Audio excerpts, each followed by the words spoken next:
The Mysterious Journey of Princess Inikpi. Episode 1, The Prophecy.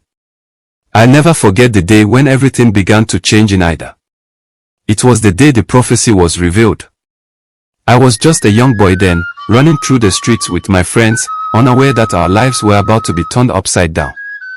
It was early morning, and the air was thick with the smell of fresh bread and palm oil. The marketplace was bustling with people buying and selling, but suddenly, the peaceful hum of the town was interrupted by the sound of drums. Everyone stopped what they were doing and turned toward the palace. The drums were a signal that something important was about to happen, so my friends and I ran to the square as fast as we could. When we got there, the square was already filled with people. The elders stood in a circle, their faces serious, and in the middle was our king, King Idah, with his daughter, Princess Inikpi, by his side. Princess Inikpi was known throughout the land for her kindness and wisdom. She wasn't just beautiful, she was also the heart of our community. But that day, something was different about her. She looked worried, and that made me nervous too. The king raised his hand, and everyone fell silent. His voice was deep and strong as he spoke, but there was a sadness to it that I had never heard before. A great darkness is coming. Our enemies, the Jukun people, are preparing for war. They are strong and relentless, and the gods has warned us that they will destroy our land unless we act. There was a murmur of fear in the crowd. The Jukun were known for their fierce warriors and powerful magic. We all knew what it meant if they decided to attack. The king continued, The gods have given us a prophecy. They have said that we will only be saved by a great sacrifice. The life of a pure and noble soul must be offered to protect our people. He paused and looked at Princess Inikpi. My heart skipped a beat as I realized what he was saying. The princess was the pure and noble soul the prophecy spoke of. But surely, they wouldn't ask her to give up her life, would they? Inikpi stood there, silent, her eyes fixed on the ground. I could see the pain in her expression, but also a determination that I didn't understand. The king finished by saying, The gods have spoken, and we must obey. We will not act until the time is right, but we must all prepare ourselves for what is to come. The crowd was dismissed, but the atmosphere was tense. As people returned to their homes, whispers filled the air. I couldn't stop thinking about what the king had said. How could anyone ask the princess to make such a sacrifice? I knew something big was coming, and it filled me with dread. That night, I couldn't sleep. I kept thinking about the prophecy, about the Jukun warriors, and about Princess Inikpi. I didn't know what was going to happen, but I had a feeling that our lives in Idah would never be the same again. The days following the prophecy were filled with unease. The once lively village of Idah felt different, as if a shadow had fallen over it. The laughter of children playing in the streets was replaced by anxious whispers, and the market, usually bustling with activity, was quieter than usual. The elders, who once offered wisdom and comfort to the people, seemed distant and troubled. I often saw them gathered in secret meetings, their faces drawn and serious. The king spent more time in the shrine, praying to the gods for guidance, and even the village warriors trained more rigorously, knowing that a battle was imminent. One afternoon, as I walked through the village, I overheard a conversation between two elders, Akima and Onyu, who were seated under a large baobab tree. It's hard to believe that the gods would demand such a sacrifice. Princess Inikpi is the heart of this village. Without her, what will become of us? Onyu sighed deeply, his eyes filled with sorrow. The gods work in ways we do not always understand. But if they have spoken, who are we to question their will? Perhaps they see something we cannot. Their words weighed heavily on me as I continued walking.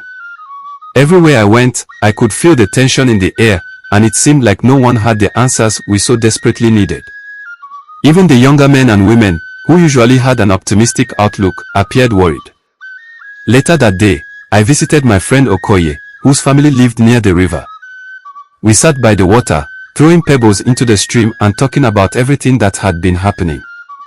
Do you really think the princess will go through with it? Okoye asked, his voice low. I shrugged, feeling the same uncertainty. I don't know, I said. But she's always been so brave and selfless. If she thinks this is the only way to save us, I'm afraid she'll do it. Okoye frowned, tossing another pebble into the water. It's not fair, he said. She doesn't deserve this. None of us do. We sat in silence for a while, the weight of our worries pressing down on us. The river flowed steadily by, a reminder of the passage of time and the inevitability of what was to come.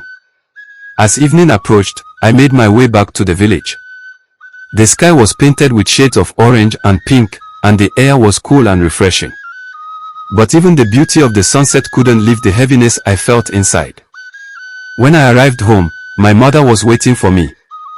She had been cooking all day, preparing food for the coming days, and I could see the exhaustion on her face. Come, eat something, she said, placing a bowl of pounded yam and egusi soup in front of me. But even as I ate, my mind was elsewhere, consumed by thoughts of Princess Inikpi and the prophecy. Mother, I asked hesitantly, do you think the gods are right to ask this of the princess? She paused, considering her words carefully. The gods see what we cannot, she said finally. But that doesn't mean it's easy to accept. Sometimes, the greatest sacrifices are the hardest to understand. I nodded, though her answer didn't bring me much comfort. After dinner, I went to bed, but sleep eluded me. I kept imagining the princess alone in the hut by the river, facing her fate with courage I could barely comprehend. The following morning, the atmosphere in the village was even more tense.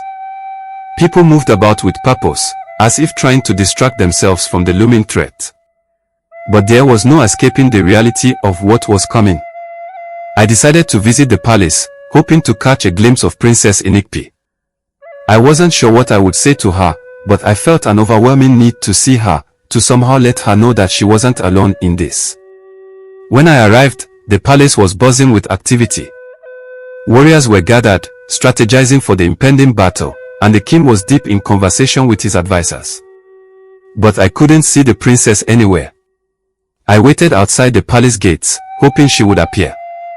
As I stood there, I overheard two palace guards talking in hushed tones. The princess hasn't left her chambers in days, one of them said. I can't imagine what she's going through. Neither can I, the other replied. But she's strong.